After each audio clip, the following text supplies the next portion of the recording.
relations arm of the organized Jewish community in the nation's capital and surrounding region. With over 300,000 Jewish residents, our community is the third largest community in the United States. The JCRC represents more than 100 Jewish organizations and synagogues throughout the region. We are engaged in legislative advocacy and government affairs, Israel advocacy and education, intergroup relations and social justice, Holocaust remembrance and education, educational outreach in the schools and security, fighting anti-Semitism, and so much more. Most recently, during the pandemic, the JCRC has been engaged in securing vital government dollars to assist Jewish agencies during this time of intense need. And at the same time, as our country has experienced an upheaval due to systemic racism, JCRC has been working in collaboration with our interfaith and intergroup partners to address these challenges. The JCRC is a nonpartisan, nonprofit organization that does not endorse candidates for public office. This election year promises to be like none other in recent history. The pandemic, economic conditions, and racial justice are the topic of our national agenda, on the top of our national agenda. Campaigns, whether for Congress or for president, will need to address these issues, and others including education, healthcare, and the sanctity of our nation's elections process. And that is just a snapshot. The list of issues is endless, and that's not even touching foreign policy. But we are fortunate that our guest this afternoon is one of America's leading political analysts, and he is here to help us better understand the national political landscape. In a few minutes, we will discuss these and many other issues that will impact the campaign season. But first, a little housekeeping. One, this webinar is being recorded. Everyone participating in the call is muted, and the chat button is not available. We encourage you to ask questions through the question and answer button. We will try to respond to as many as possible after Bill speaks for about 15 to 20 minutes. It is now my pleasure to introduce Bill Schneider. Bill is a professor at the Schar School of Policy and Government at George Mason University. He has also been a visiting professor of public affairs at UCLA and was CNN's senior political analyst from 1990 to 2009. He is a frequent contributor to Al Jazeera English and The Hill. Bill is the author of Standoff, How America Became Ungovernable, published in 2018. He has covered every U.S. presidential and midterm election since 1964, first as Harvard graduate student and later for the LA Times, the Atlantic Monthly, CNN, and Al Jazeera. He's been labeled the nation's election meister by the Washington Times and the Aristotle of American politics by the Boston Globe. Bill, thank you for joining us here today. Sure. Thank you for that introduction. It was not quite my favorite. My favorite introduction came about 20 years ago when I was invited to Havana. And when I was there, I was invited to address the Cuban Politburo. And the woman who introduced me to the Politburo, her English wasn't entirely secure. When she introduced me, she described me as one of America's leading syndicated communists. Ah, great. I decided I'm just going to leave that alone. Well, the topic now, of course, is the current crisis and the election coming up. I would start by saying right now, it's hard to see how Donald Trump gets reelected. He has never gotten as high as 50% job approval, which is what you usually need to get reelected, or to get elected. 80% of Americans have told several different polls that things in the United States are now out of control. As Ron mentioned, we have three simultaneous crises: the pandemic, the protest after the killing of George Floyd, and the economy, which is slipping into, beyond recession, into a depression. The economy was supposed to be Donald Trump's strong suit. He was relying on it to get him reelected. In fact, his highest ratings, and they weren't particularly high, were always on his management of the economy, but they have now declined, and 51% of Americans now disapprove of the way he's handling the economy. Overall, his job approval rating has slipped to 39%. That's a danger zone when it goes below 40. He's at 39% right now. Of course, The election is 4.5 months away. Things can change very rapidly. Look at how much they've changed in the past 4.5 months since January. So we have lots of time now before election day. I think Donald Trump's biggest problem, which most people recognize and acknowledge, even his supporters, is that he deliberately divides the country. That's how he governs. Everything, every issue is us versus them. He governs exclusively for the benefit of what he calls his base. Now, I once asked a politician in Congress, what do you mean by your base? So a long time ago. And he said, very simple. Your base is the people who are with you when you're wrong. Sooner or later, you're going to be wrong. Every politician, every business person, everyone's going to be wrong sooner or later. You want to know who's going to be there for you when you make sometimes a terrible mistake. There were people with Ronald Reagan during Iran-Contra.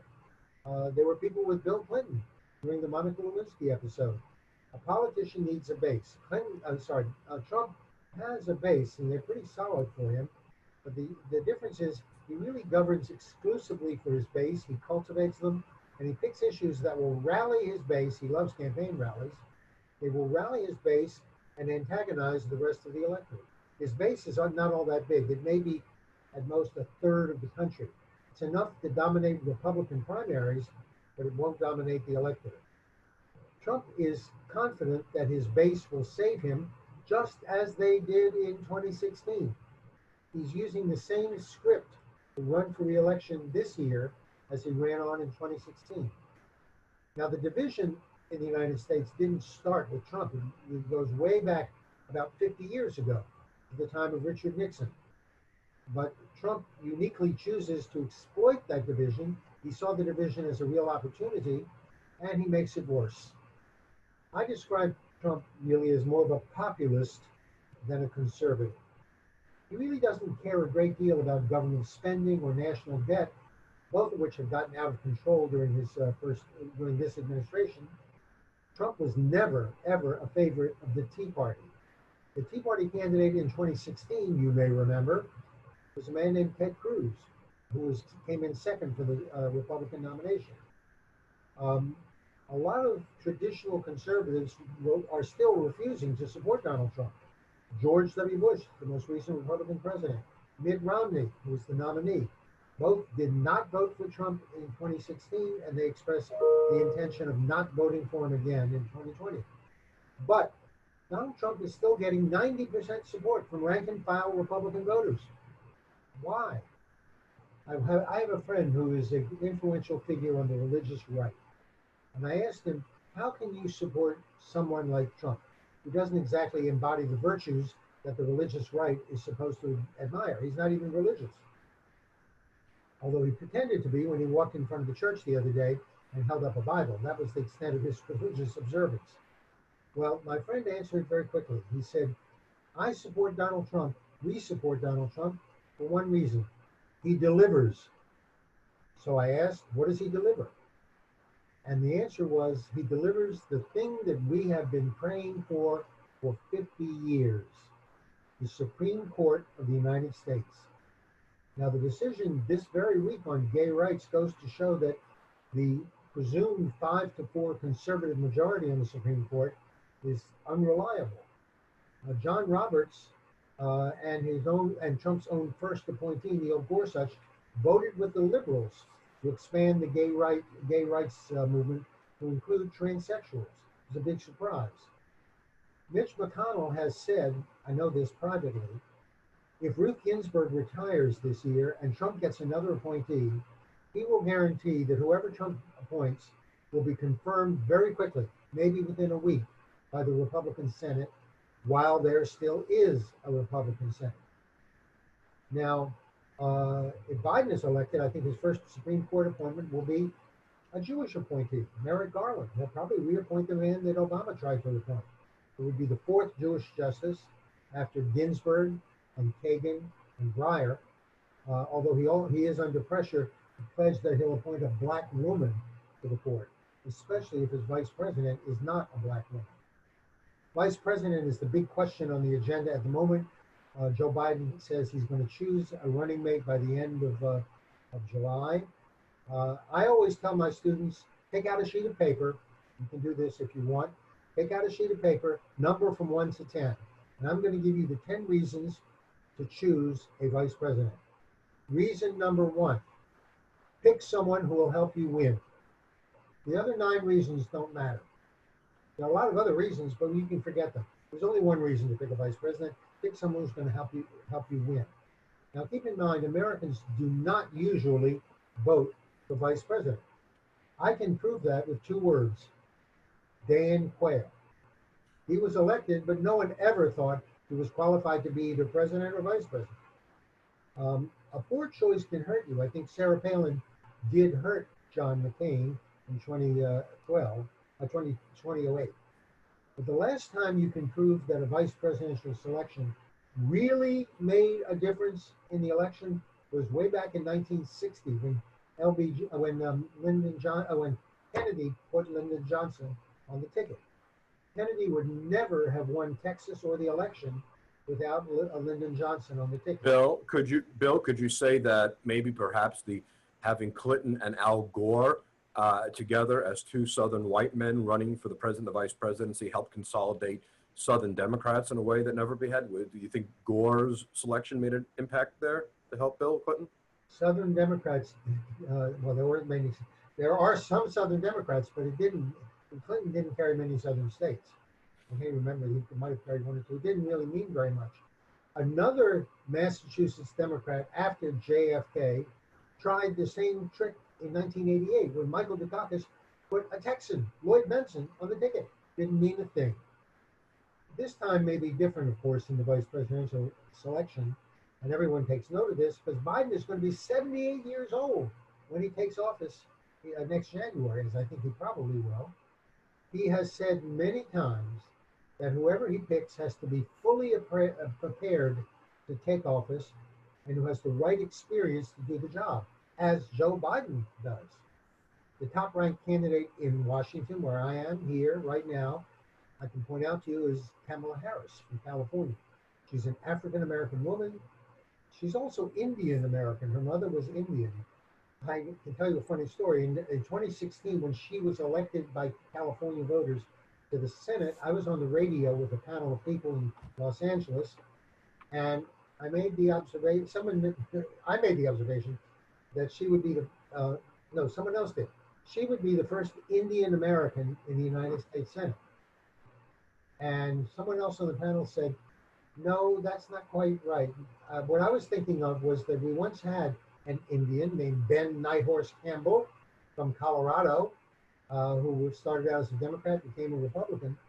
So someone else on the panel that night embarrassed me by saying, no, Bill, she's not that kind of Indian. She's not a Native American. She is of Asian Indian ancestry. She also is the former elected attorney general, former prosecutor, the former elected attorney general of the nation's largest state. She's been elected senator. She's run for president. Those were all qualifications that are likely to be important to Joe Biden. Bill, just one quick question there. Right now, obviously, part of the Vice President Biden's political strategy is to get a strong turnout of African Americans. And some people have argued that her history as a prosecutor could actually hurt her with African American voters. Do you think that has any credence? There will be some criticism from the left wing, younger African Americans. They don't want a prosecutor at the second place on the ticket. It will be an issue for debate and discussion, but I don't think it'll be important. In the end, what's important is that she's an African American woman and she has a career in law enforcement, even though she was a prosecutor. Interestingly, most people in Washington believe that the events in Minnesota with George Floyd probably discredited Amy Klobuchar, who was also a prosecutor in Minnesota. Right. But the fact that Kamala Harris is African American and Indian American should be able to compensate. There's another reason why the vice president is very important this time, unlike in most elections. If Biden is elected, he's going to be 82 at the end of his term. 82. It is very hard to see him running for a second term at age 82. Trump had better be careful making an issue of Biden's age because as many of you might have noticed, when he spoke at West Point, he seemed to be rather unsteady. I don't know if that was a real problem or not. I know I'm in my 70s and I'm often unsteady, though I am very much still here. But 82 is a very advanced age. What that means is when people vote this year, they're going to be voting not only for the next president, but conceivably, if Biden's elected, for the next two presidents. Because if Biden doesn't run for a second term in 2024, it's very likely, in fact, I'd say it's almost certain, that the Democrats will choose his vice president as the next Democratic nominee for president. So Americans are actually voting for two presidents in this election, not one. That's why the vice presidential choice is unusually important. I like to say that this is a consciousness changing moment in the United States and in the world. Those are the moments that journalists live for, that when things can change overnight. I saw a consciousness changing moment happen when I was growing up in Virginia, which was then in the Jim Crow South, when Rosa Parks refused to give up her seat on a municipal bus in Montgomery, Alabama. And all of a sudden, I was there and you saw white Southerners say, "We thought segregation worked perfectly well. We didn't have any problems." Well, black people did. And they just didn't know about it or chose not to know about it. They allowed themselves to believe that segregation was working. When Rosa Parks refused to give up her bus seat, what happened was a change of consciousness all over principally the South and in the North, where people realized this wasn't an acceptable way to live. Another occasion happened when I first went to CNN. In 1991, I led the coverage of the confirmation hearings of Clarence Thomas. Anita Hill testified. It was late at night. That testimony was also a consciousness-changing moment. Before she testified, sexual harassment was seen as a joke by many men. They called it flirting. The day after she testified about her humiliating experiences, sexual harassment was transformed overnight from a joke to a crime. That was a real consciousness-changing moment. Now, Trump is betting that it's 1968 again, and he's Richard Nixon. But I can tell you that in 1968, and I covered that election, the country was being torn apart by violence and hatred, as it is now. Nixon was then the challenger. Humphrey represented the incumbent administration. He was President Johnson's vice president. The difference is Trump is the incumbent now. What people were looking for in 1968 is the same thing they're looking for now. In a word, normalcy. 1968 was a year when people wanted someone who could do what Nixon promised to do. He said he would bring us together. He held up a sign that said, "Bring us together." Nixon was deeply experienced in government. He looked like he could hold the country together. We usually don't elect presidents with long experience in Washington. We don't trust them, and we don't like Washington. But in 1968, when the country was being torn apart, that looked good. It looked like he could hold the country together. It was one of the few times when we wanted an insider, not an outsider. And I think this year could be another occasion. It would benefit Biden because he is very much a Washington insider. Trump, believe it or not, does not offer normalcy. Biden does. There's one thing interesting I'd point out that's changing in American politics. Right now, this has been true since Trump was first elected in 2016. The wealthier you are, the more likely you are to vote Republican. That's been true for most of the last 100 years. But what's new is now, in the past 10 years or so, the better educated you are, the more likely you are to vote Democratic. Wealth leads you to vote Republican. Being well-educated leads you to vote Democrat. So my students always raise their hands, the smartest ones, and they say, okay, what if you're wealthy and well-educated? Then you are what sociologists call cross-pressured. You're Cross what? Cross-pressured. Cross-pressured, it means you're pulled in different directions. Your economic interests pull you to vote Republican. Your cultural values pull you to vote Democratic. The most cross-pressured group in American politics is Jewish voters. The late Milton Himmelfarber was the research director of the American Jewish Committee and a good friend of mine. He once had me check a fact. Trump doesn't do this, but he called me to check a fact. He said, Bill, I want to write in Commentary Magazine that Jews have the wealth and status of Episcopalians and vote like Puerto Ricans. Do you think that's right? And I checked. It took me an afternoon. I checked, and I found out that is right. They vote just like Episcopalians. They vote like Puerto Ricans, but they have the wealth and status of Episcopalians.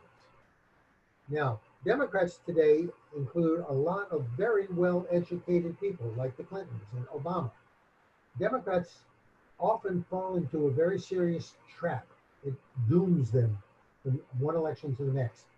It's what I call condescension. Trump's base is extremely sensitive to condescension. Like Hillary Clinton with the deplorable remark back in the previous And Barack campaign. Obama, who talked about people in Pennsylvania and small towns who cling to guns and religion. And Hillary called, as you just said, she called the Trump supporters a basket of deplorables. The best thing I know about Joe Biden, and I've known him for over 30 years, I don't think Joe could ever be condescending. It's just not in his nature. He is well educated. He went to University of Delaware, to Syracuse University Law School, not Ivy League schools like both Clintons and Obama, and for that matter, Donald Trump, who went to the Wharton School at the University of Pennsylvania. Donald Trump has powerful populist instincts. I think he really is an authentic populist. On economic issues, he's pretty moderate. The one thing he did that endeared him to Republicans is the same thing every elected Republican does the minute he takes office. Trump delivered a big tax cut, and that kept conservatives happy. It's the first thing every new Republican president does. Reagan had a tax cut in 1981. First thing Bush did in 2001 was a big tax cut, and Trump did that in 2017. You deliver a tax cut and you get a kashrut certificate from conservatives. He also is promising, which he's never really acted on, but he's promising to rebuild the American infrastructure, which a lot of Democrats say would be a terrific idea. It means jobs, roads, bridges, and especially airports. He hates this condition of American airports because he flies everywhere all the time. He wants to build airports in every major American city, and probably he'll want all of them named for Donald Trump. This is the kind of economic policy that Roman emperors used to follow. Huge public works. They called it bread and circuses. On social issues, Trump is conservative. That's what gives him legitimacy to his core constituency, which is essentially white working class voters. And today, it's mostly white working class men, that is, white men without a college degree, because his support among white working class women is falling off very rapidly. Trump's signature issue has always been illegal immigration, which white working class voters see as a threat, cultural threat and an economic threat. And now he calls himself President Law and Order. He's trying, those are his ways of appealing on social issues to white working class conservative voters. And one other thing that makes him a populist. He's an isolationist on foreign policy. For 72 years since Harry Truman, the United States has acknowledged that this country has international interests as well as national interests. President Bill Clinton famously said in his inaugural speech in 1997, America stands alone as the world's indispensable nation. That simply is becoming less and less true under Donald Trump. It really ended when President Trump withdrew American forces from Syria and said, we'll let someone else fight over this long, blood-stained sand. Since World War II, whenever there's been a serious threat to world order or to humanitarian values, there's been one rule that's applied. If the United States doesn't do anything, nothing happens. What would have happened if the United States had failed to act after Saddam Hussein invaded Kuwait in 1990? Most likely nothing. Kuwait would now be a part of Iraq. Having acted in Kuwait, the first President Bush left the crisis in the Balkans to the Europeans. That was Europe's backyard. The U.S. had no vital interest there. So what happened? Nothing. The Europeans did not act, and a new horror entered the world's vocabulary. ethnic cleansing. Eventually, the United States felt morally compelled to step in and to lead a NATO mission to end the brutality. When atrocities occurred in Cambodia and Rwanda and Congo and Darfur, the entire world, including the United States, just looked away. So nothing happened, and the result was genocide. It is very hard to imagine a peace settlement between Israel and the Palestinians, especially now if there's annexation. It's hard to imagine any kind of peace settlement that is not guaranteed by the United States. President Obama's Deputy National Security Advisor, a man named Ben Rhodes, captured the sentiment of the foreign policy establishment in 2013 when he made this point in an interview with the New York Times during the debate over the United States' role in Syria.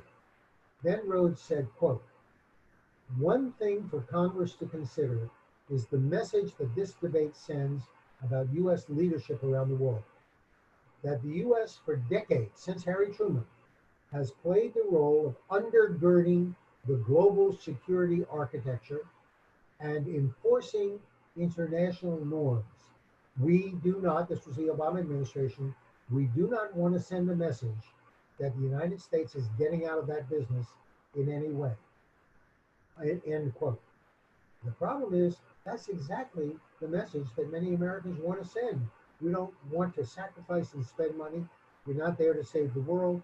And there's been a real pullback into isolationism under Donald Trump, who understands the popularity of that position. A final point, and then I'll turn it over to the questions. There's a possible nightmare scenario going on in 2020. Will Trump leave office if he loses in a fairly close election? If it's a blowout and he loses, huge numbers of states, anything like Walter Mondale or Barry Goldwater, then I think there'll be no choice. But it's very likely to be a reasonably close election. Will he leave office? I think the signs are getting clear that he's going to resist doing that. Way back in 1974, Ron mentioned that I've covered a lot of American elections. I've also covered British elections. I was in London in 1974 when the government was a conservative government led by Prime Minister Ted Heath. In the election in February 1974, the conservatives under Heath lost their majority in Parliament. The problem was Liberals, a small party, did very well, and there was no party that could claim a majority of the seats, and no one knew who would be the next government. So Ted Heath, instead of leaving number 10 Downing Street that very night or the next day, which is the way things happen in Britain, they don't have these 3 or 4 months to change they don't have a transitional period. If you lose the election, that means you've lost the confidence of the voters and you go. Well, Ted Heath there was no alternative government. So what happened was he stayed on for a few days, and there was a wonderful headline in the Daily Mirror, which is a Labour newspaper in London. It came out the next morning. I saved it. I have it here somewhere. The headline said, it had a picture of Ted Heath, and the headline said, "For the love of God, go." We're likely to see that headline if Trump doesn't go after a close election. Will he actually go? I think right now he is preparing to mount a legal challenge arguing voter fraud. That's why he's taken up the issue of mail balloting. He thinks that mail balloting is somehow inherently fraudulent. And if he loses an important state like Michigan or Wisconsin, or the biggest one, Pennsylvania or Florida, and there are a lot of mail-in ballots because of the pandemic, he will certainly go to court to challenge the validity of the results of the election in those states, particularly if it'll keep him in office. This could be a long, drawn-out affair. The courts could prohibit electors from those states from casting a ballot in December when the Electoral College meets. And we could be headed for something we haven't seen since 1824. It's called a contingent election, where nobody ends up with an electoral vote majority. If that's the case, the election goes immediately to the House of Representatives. And here's something very few people who haven't read the Constitution carefully, very few people know this. But if the president is chosen by the House of Representatives, every state gets one vote. California, with 40 million people, gets one vote. Wyoming, with 500,000 people, gets one vote. Right now, 26 states have a Republican majority in the House, and 22 states have a Democratic majority, and the other two are tied. One of them is Minnesota. So that sounds pretty good for Trump. The problem is, it's not the current House that votes for the president. If that's the case, it's the House that we elect in November of this year. So nobody knows anything about how this is likely to happen or what happens. If you thought 2000 was confusing and a dramatic election, just wait and see what happens. If Trump loses a close election, see how he's going to handle the matter. And remember one other thing. If he is forced out of office, first of all, what will he do? I can tell you. He will start a television network. We will have Trump TV because he doesn't trust Fox anymore. We will have Trump TV. He will use that to keep his base in line and to harass President Biden at every occasion. And President Trump will be eligible to run for re-election in 2024. He can run again because he only served one term. He's eligible to run for re-election. In 2024, he will be 77, which is the same age as Joe Biden is now. So I'll just conclude with that and try to answer your questions. That was fantastic, fascinating, and historical. And your last thing that you mentioned about the possibility of the president, if he were to lose, not leaving office. I mean, the ramifications could be something this country's never seen before, or I wonder if the president would even bow to public pressure, or my guess is that it would end up being going to the House and it would be validated by the court system, or something that we just can't predict. You answered one question already, which would be what would be the response if Trump cancels the election or denies that he lost. I assume there's no way that the president can legally cancel the election. No, it's in the Constitution. You can't do that. Okay. The first question comes from Carol Mates. I've heard that the presidential election will be decided by only a few states. Which are they, and what is the Biden campaign specifically doing to win those states? Well, he's paying a lot of attention to them, certainly. He goes there and he talks about them. He changes one of the biggest state, the biggest swing state is Florida. He can't win without Florida. He has moved his acceptance speech for the Republican nomination to Jacksonville, Florida, in an enclosed arena with probably 30 or 40,000 people there. He insists on no social distancing, and he leaves it up to individuals if they want to wear a mask. The Florida public authorities and health authorities are warning that this could be a very dangerous experience. But Florida is the largest swing state and probably the hardest state to understand. It has a lot of Latino voters. Many of them are Puerto Ricans, and this is something that very few people really get. Puerto Ricans are American citizens. They are natural-born American citizens. They are not immigrants. And Florida has had a big influx of Puerto Ricans since the storms destroyed much of Puerto Rico a couple of years ago.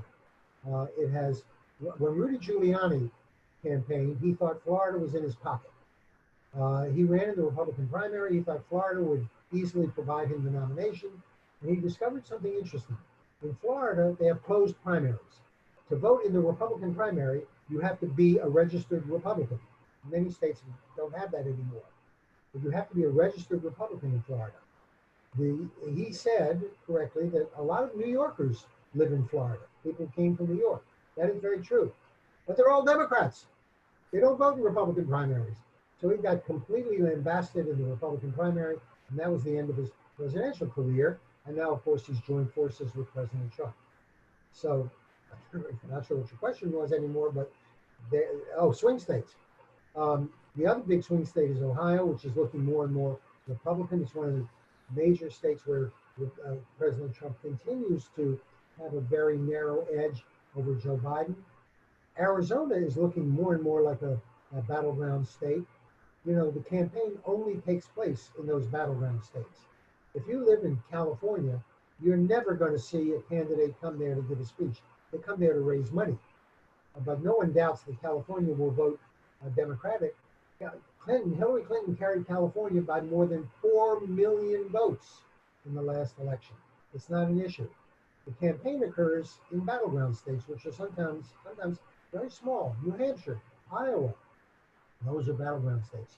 But the biggest and most important ones are Florida, Ohio, although it looks more and more secure for Republicans, and the three that Trump carried last time by very narrow margins, Pennsylvania and Michigan and Wisconsin. I remember I gave a talk in California to a political group after the 2016 election, and of course they were all distraught. And one woman asked me, what can we do to make sure that states like Michigan, Wisconsin, Pennsylvania, that the Democrats have a fighting chance in those states? And I said, you know what you can do?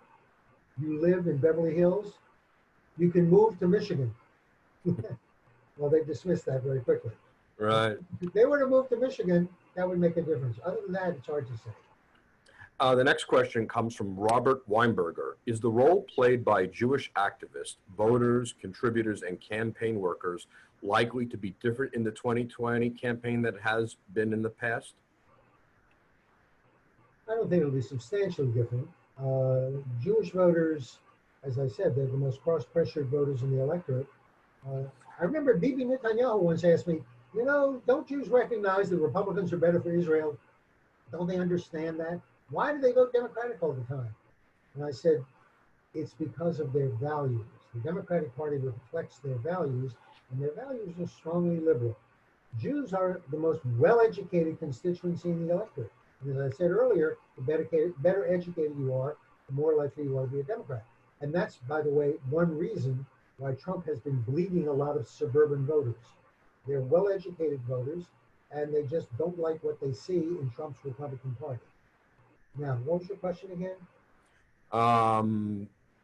Basically, you've answered about what will the Jewish vote be like in 2020, and what role will the Jewish community play in the election is basically what the individual's asking. Well, Donald Trump, voters, contributors, and Donald Trump is not the kind of candidate who does well with Jews.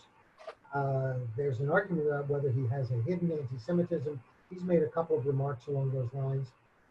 I know a lot of Jews, mostly wealthy Jews in California, who are ardent supporters of Donald Trump. Mostly, some of them for economic reasons, but mostly because of Israel. They say, and this is not untrue, he's the best American president Israel has ever had. And Netanyahu probably believes that, although I warned him to be very cautious about Donald Trump. He can turn and betray you on a dime. And I think Netanyahu is following that advice. I remember telling Netanyahu a long time ago when he was first prime minister that the guarantee of American support for Israel is not the president of the United States. All American presidents have big problems with Israel. What the Jewish community has to concentrate on is Congress. And of course, that's exactly what AIPAC does. AIPAC always has problems with presidents, but they always rely on Congress. Congress is the last place in America where you find strong bipartisan support for Israel. You find it in Congress. You really don't find it anymore around the country. And we can have a whole discussion about where that's heading as well right now.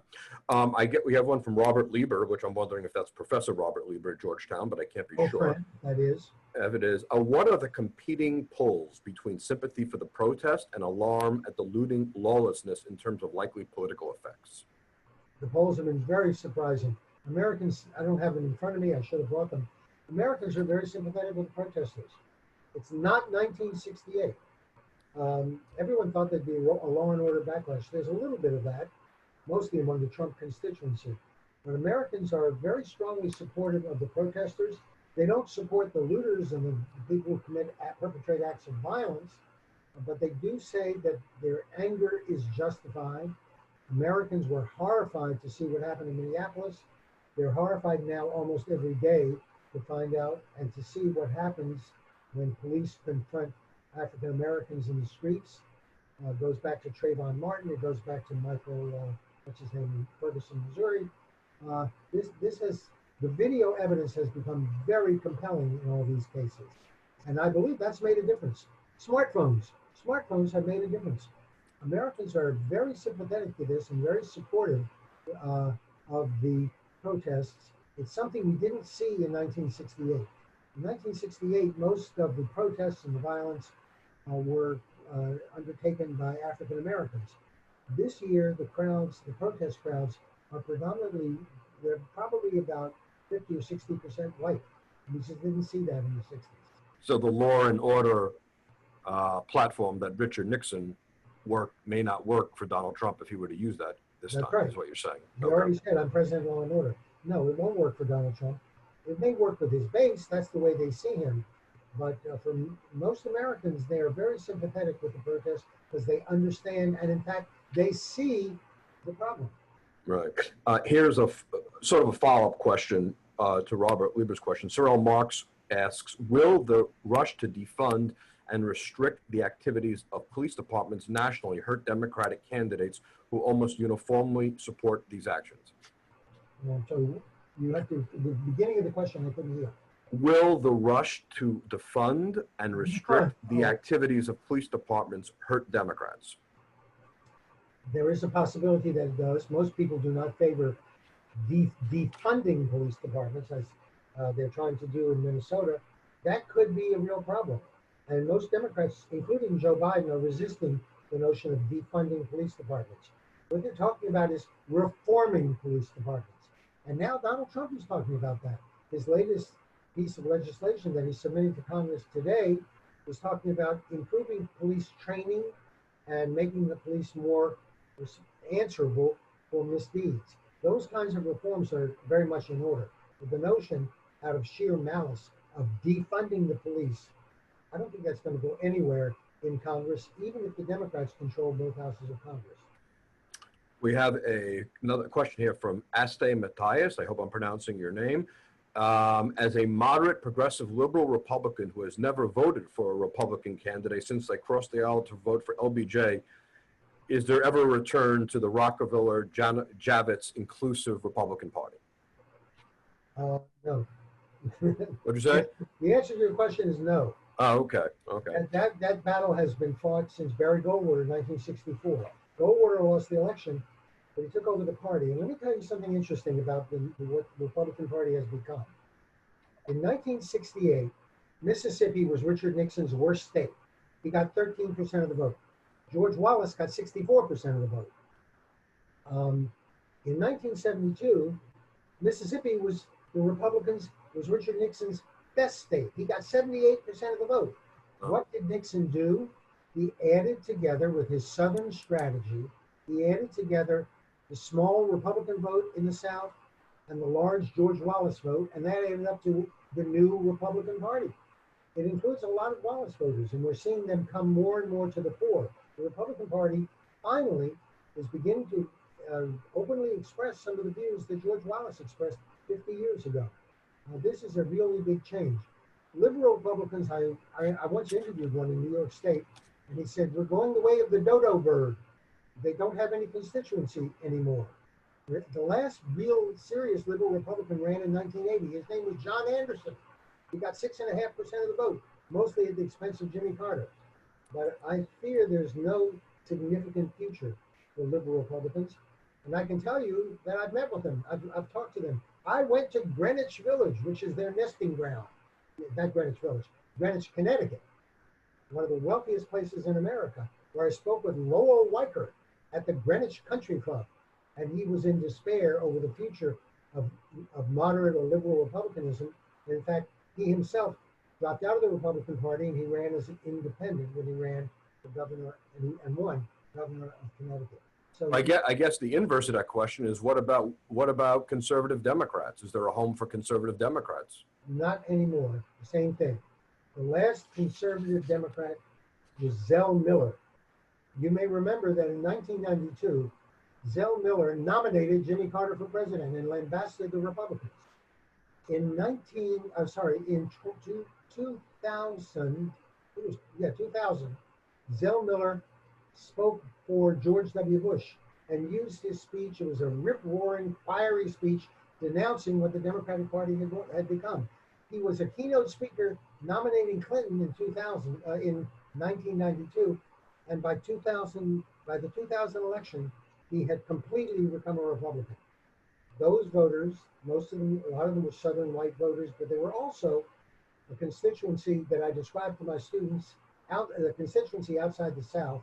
I described them as Archie Bunker voters. When I use that term, my students say, "Who was that?" So I have to explain who Archie Bunker I is. can still remember who Archie Bunker is. Archie Bunker, yeah. Yeah, here's a question from, people must love it because the questions are pouring in, Bill. Irv Kemper, if Biden wins 2020, what impact will it have on these three Israel issues? You probably know this. Jerusalem is the capital, U.S. Embassy, Golan Heights, and peace talks with Palestinians. You could probably answer that question better than I could. Biden is very, like any traditional Democrat, he's very strongly supportive of Israel. I think he would continue that in the White House. The problem is he's under a lot of pressure from the left wing of the Democratic Party. I'm sure everyone in this group remembers what happened when the platform was debated in 2012. And the Jerusalem plank, which had always been in the Democratic platform since 1948, was somehow dropped. And they had a vote on the floor to put it back in, and it was a voice vote. And Antonio Villaraigosa, the chairman of the convention, declared that the ayes to put the plank back in had it. They clearly did not have it, but he was instructed to say the ayes had it. This is a ticking bomb in the Democratic Party, and it's going to put Jewish Democratic supporters very much on the spot. Among younger Jewish voters, you do not find a lot of support for Israel. It's a terrible and shocking thing to say, but most of them don't feel any strong affinity for Israel, and they're all very strongly left-wing Democrats. They also don't particularly care for Joe Biden either. In fact, I've interviewed young Democrats who say they may not vote at all. Why? Because they say there's no difference between Joe Biden and Donald Trump. I find that unbelievable, but they do say that.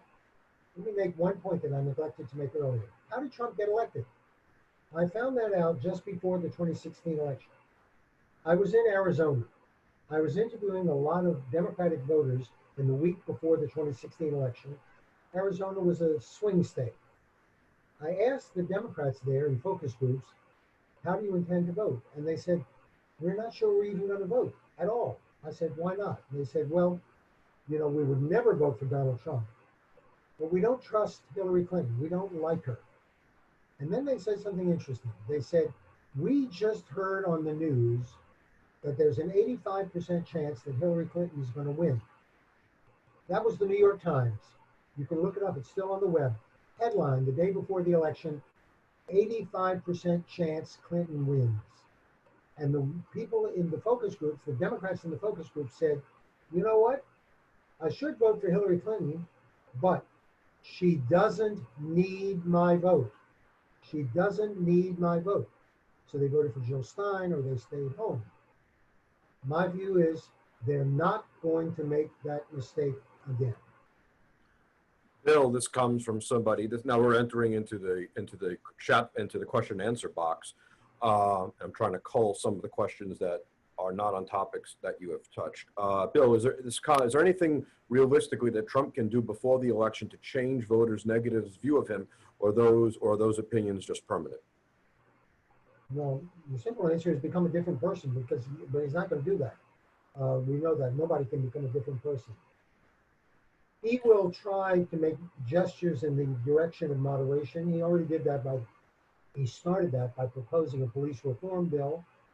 His speeches may sound a little more reasonable, but the fact is he thrives on rallies. I am not going to the Republican convention. It's the first convention I missed since 1972. At the last convention in 2016, there was a contest in the press to guess who had covered the most conventions. I came in second to Sam Donaldson. He had covered one more than I had. But the Republican convention this year is going to be a 4-day Trump rally. Say it again, 4-day what? 4-day Trump rally. I don't know that I can endure a 4-day Trump rally.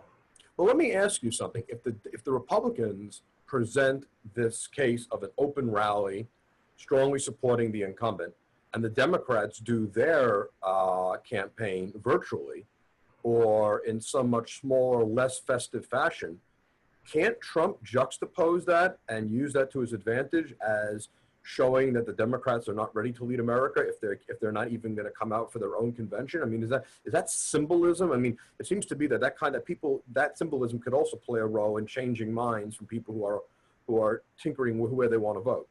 That is a risk for Democrats. It's always a risk for Democrats. They're a very vociferous party. 1968 destroyed the Democratic Party with the violence on the streets of Chicago.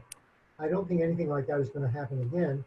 In fact, the reason Joe Biden got the nomination was that African American voters in South Carolina, like African American voters all over the country, are desperate to get rid of Donald Trump. They don't love Joe Biden. They respect him because he was Obama's vice president, but they're not going to make any trouble.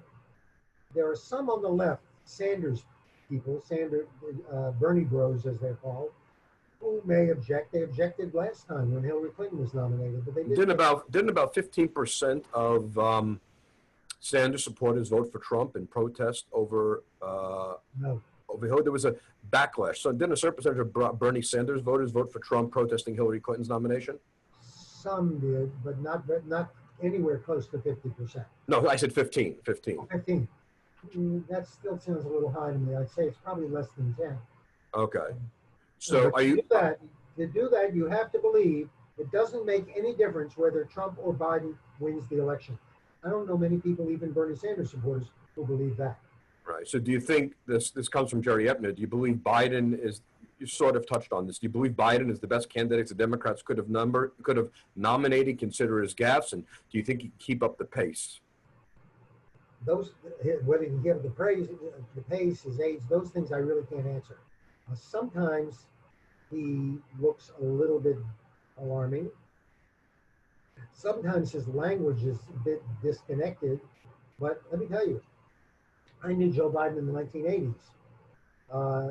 He's no different now from what he was then. He's the same Joe Biden. People say it's the effect of age. He's very much the same candidate he was then. Trump is planning to demonize Joe Biden the same way he demonized Hillary Clinton.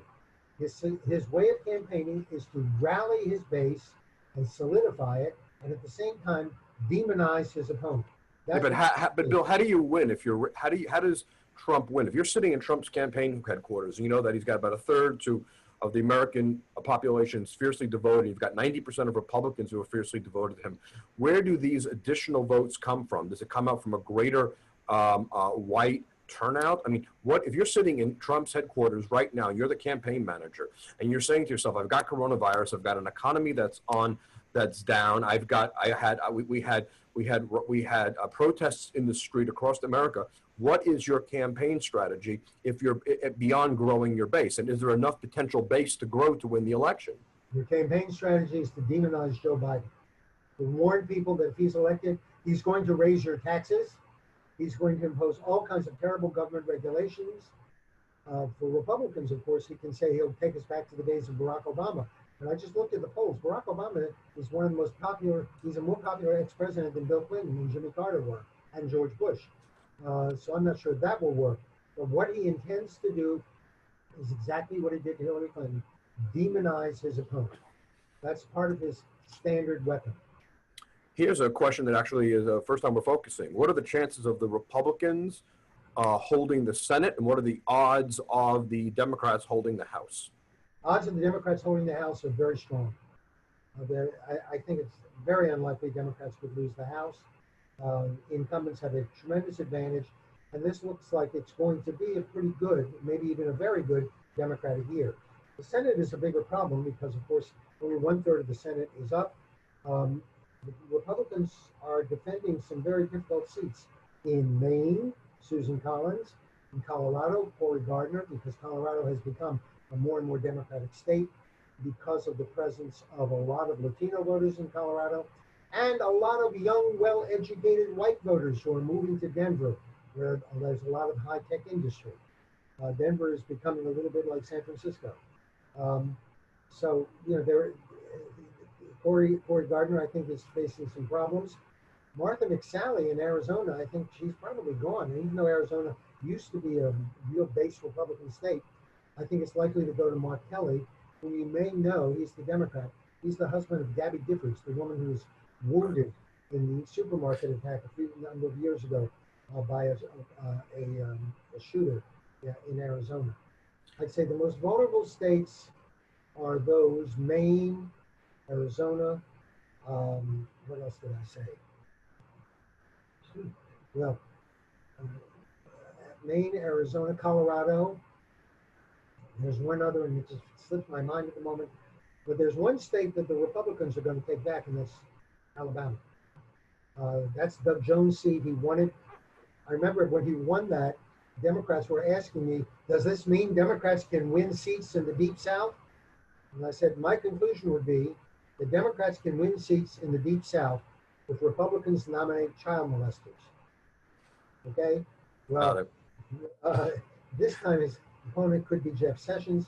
That'll be an interesting thing for Democrats. A lot of Democrats hope Jeff Sessions wins in Alabama because he really gets under Donald Trump's skin.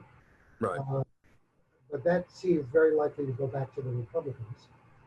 So the Democrats would have to pick up 4 seats to control the Senate. I'm not going to say that's likely. I'm going to say there's a pretty good chance that that could happen, obviously, if Trump loses by a big margin.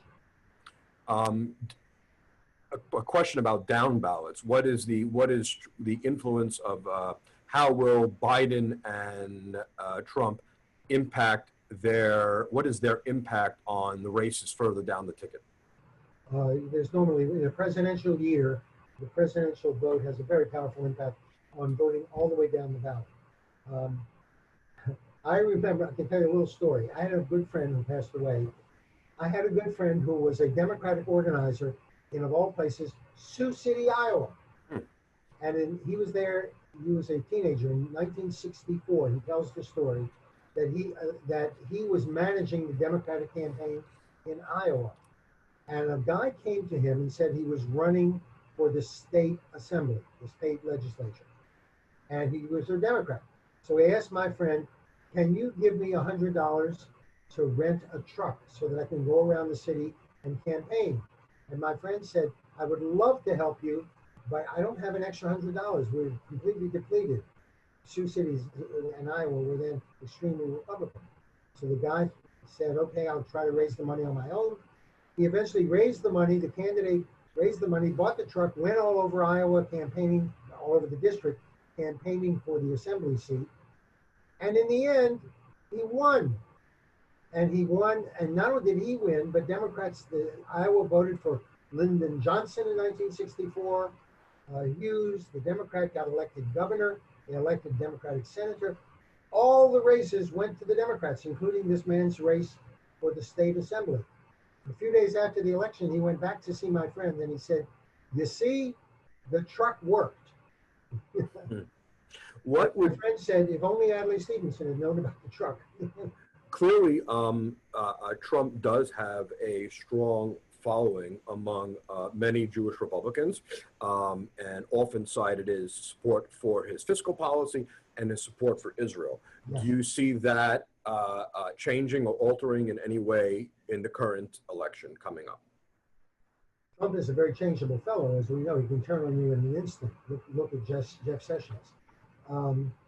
His support for Israel, I'm not sure exactly where it comes from. It looks like a political calculation to me. He also understands the importance of Israel to Jewish voters. And Trump has actually asked colleagues and advisors in the past, why don't Jews vote for me? I'm the strongest president Israel has ever had, and yet I lose the Jewish vote. It really bothers him. Will he abandon Israel? Trump will abandon everyone and anyone if he thinks it's in his interest to do so. It's not in his interest to abandon Israel, and I don't think it ever is likely to be. But he has one other compelling impulse, and that's isolationism. And this sounds unbelievable right now, but if there were ever any kind of police settlement between Israel and the Palestinians, it would have to be guaranteed by the United States. Trump, I think, would be disinclined to do that. He thinks we don't want Americans in those faraway places. They shouldn't. I remember I was at a Trump rally where the president was talking about Syria, and he said one of the greatest things he ever did was pull American troops out of Syria. To the foreign policy establishment in New York, the Council on Foreign Relations, they were horrified when he abandoned our Kurdish allies who had been fighting and bleeding and dying and suffering for us. But he just pulled them out and said, let them defend their own country. Trump can do that. He can just pull people out because he's an isolationist. When he defended that decision, you know what the audience of Trump's base did? They started chanting, "Bring them back, bring them back." They're isolationists. That's a long-standing strain in America, and it certainly applies to Donald Trump. Bill, two last questions, and basically I'm summing it up. What do you think about the Lincoln Project and whether their effectiveness? And do you think, and the second question is, do you think Joe Biden's, the fact that Donald Trump has called him Sleepy Joe, he has seemed tired at times at the podium. Do you think his health or his lack of health could be a campaign issue? It will be if he has an obvious problem, if he stumbles on stage, if he blacks out. I mean, anything serious like that, he had to be a problem. Hillary Clinton once, I think she blacked out after giving a speech. Running for president is very, very hard. Working 16-hour days. It's exhausting. It's tough. I don't know how a guy at age, he's now 77. After the election, he'll turn 78 before he takes office. But it's an exhausting process, mentally and physically. I wouldn't be surprised if there are moments when he appears to be disconnected, when he has a fall, when he loses his balance, and that will start talk. I mean, it happened when Ronald Reagan was running for re-election in 1984, and he gave very disjointed and disconnected statements. He solved the problem in the next debate when he said that he wouldn't make an issue out of Walter Mondale's young age and inexperience. That was a very clever move. Maybe Biden will try to do the same thing. But look, his age, it's an issue to some voters. Trump is going to try very hard to make it an issue to a lot of voters. He's probably going to call Joe Biden somehow decrepit. The problem is going to arise if Joe Biden confirms that statement in any way. Right. What was your other question? No, I think you got it. That's fine. Oh, one more. Do you think will Virginia go Democrat? Yes. I like to say that Virginia, which is where I grew up in the Jim Crow South, Virginia is 2/3 Southern and 1/3 New Jersey. The New Jersey vote, of course, is Northern Virginia. It's about 1/3 of the state vote in Virginia. It's become pretty solidly Democratic. I mean, I don't know if you saw what Governor Northam did yesterday. Since I teach at a public university in Virginia, I got a notice that as of this Friday, there will be a holiday in the state of Virginia. Right. It's going to become what is called Juneteenth. Yes. Juneteenth will be a recognized holiday in the state of Virginia. I read the letter and I said, my God, it's going to be the African-American Passover, because it was the day when slaves in Texas were notified 2 years after the Emancipation Proclamation, 2.5 years later, that they were no longer slaves. They had been freed. It was freedom from slavery. That's what it commemorates. And Northam was the first governor, I think, in the entire country, except maybe in Texas, who recognized the importance of that to African Americans. Virginia is not, I don't think it's a bedrock Democratic state, but it's become more and more Democratic over the last 10 or 15 years. Bill, you have any concluding thoughts you want to add? Well, I'm just going to, in conclusion, there'll be a lot of surprises. There always are a lot of surprises. You got to expect that in a presidential election. And I think the most dangerous thing is if people conclude the election is over and I don't need to vote. One of the big debates we're going to have during and after the election is the election rules. That's Stacey Abrams' issue. There is right now a very serious attempt by the Trump campaign and some Republicans to try to manipulate the vote, to try to make sure that mail-in ballots are not counted or that they're limited, or that it's going to be difficult for people to vote that way. The president claims incorrectly that there's a huge amount of fraud in mail-in voting.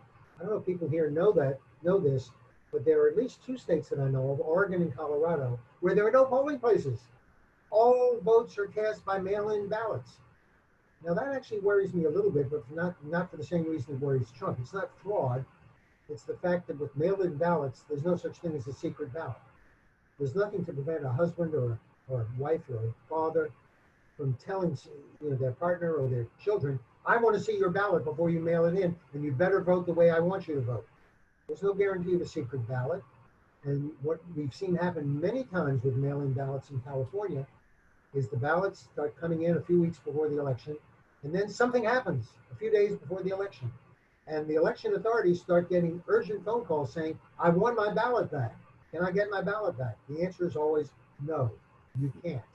It always bothers me that people, many people who know how they're going to vote probably now, they don't wait until the campaign is over.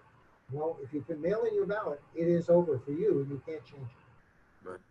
Bill, again, thank you so much. You, as always, give an extraordinary presentation, informative, historic, funny, insightful, and always enjoy listening to you. And thank you. You've done several of these for JCRC, and we value you, the Aristotle of American politics and the election meister par excellence, for bringing your wisdom to us. I want to thank everybody out there in JCRC land who has come out to join us for this webinar. This is part of a series of webinars that we're doing. We're going to be doing one tomorrow with that will focus on annexation and its ramifications for the U.S.-Israel relationship. And during this age of COVID, you can be guarantee that the JCRC is still out there day in and every day and all day and all night fighting for the interest of the Jewish community and our people. If you're motivated somehow to support us because you enjoy this programming and you'd like to go to our website and donate in support of JCRC, we welcome your support. And for everybody, please stay healthy. Good wishes. Good afternoon. Thank you. Thank you for attending.